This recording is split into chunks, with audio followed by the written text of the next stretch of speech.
ఇక నర్మదకి వాలి ప్రెగ్నెంట్ కాదు అని అనుమానం వస్తుంది. సుకన్య ఇంకా వాలి ప్రెగ్నెన్సీ విషయంలో ఏదో అబద్ధం చెప్తున్నారు అని గ్రహించి నర్మద మరో డాక్టర్‌తో చెకప్ చేయాలని నిర్ణయిస్తూ ఉంటుంది. నర్మద తన ప్లాన్‌ని ధీరజ్‌తో ఇలా చెప్తూ ఉంటుంది. మరో డాక్టర్‌ని పిలిచి వాలిని చెకప్ చేయిద్దాం. అప్పుడు అసలు నిజం బయటపడుతుంది అని అంటూ ఉంటుంది. ఇది విన్న వాలి ఇంకా సుకన్య చాలా కంగారు పడుతూ ఉంటారు. నర్మద కొత్త డాక్టర్‌ని పిలిపించకుండా ఉండాలంటే ముందు వాళ్ళు కలిసిన పాత డాక్టర్ దగ్గర వెళ్ళి కాళ్ళు పట్టుకొని ఏమి చెప్పొద్దు అని బ్రతిమలాడుకోవాలి అని సుకన్య ఇంకా వాలి హాస్పిటల్‌కి వెళ్తారు. చందుకి వాలి ఇంకా సుకన్య ఎవరికీ చెప్పకుండా బయటికి వెళ్తాం చూసి అనుమానం వస్తుంది. చందు వాళ్ళని సైలెంట్‌గా ఫాలో అయ్యి హాస్పిటల్‌కి వెళ్తూ ఉంటాడు. హాస్పిటల్‌లో డాక్టర్ వాలి ఇంకా సుకన్యని తిడుతూ ఉంటుంది. నేను ఫేక్ రిపోర్ట్స్ ఇచ్చాను. మిమ్మల్ని ప్రెగ్నెంట్ అని నమ్మలేను.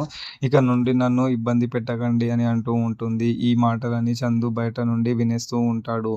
వాలి ప్రెగ్నెంట్ కాదన్న నిజం తెలుసుకున్న చందు గట్టిగా షాక్ అవుతాడు. వాలి ఇంకా సుకన్య దగ్గర వచ్చి ఇంత పెద్ద మోసమా? భాగ్యంగా ఇంకా నువ్వు కలిసి నన్ను మరోసారి మోసం చేశారా అని కోపిస్తూ ఉంటాడు. చందు వాలితో ఇక నుండి నువ్వు నా ఇంట్లోకి రాకు, నీ మొహం నేను చూడను అని చెప్పేసి వాలి ఎంత బ్రతిమిలాడినా చందు వినకుండా నువ్వు నిజంగా ప్రెగ్నెంట్ అయినా ఇప్పుడు నేను తీసుకోలేను అని చెప్పి అక్కడ నుండి వెళ్ళిపోతాడు. నెక్స్ట్ ఎపిసోడ్‌లో ఏం జరగబోతుందో అనేది చూద్దాం. Thank you.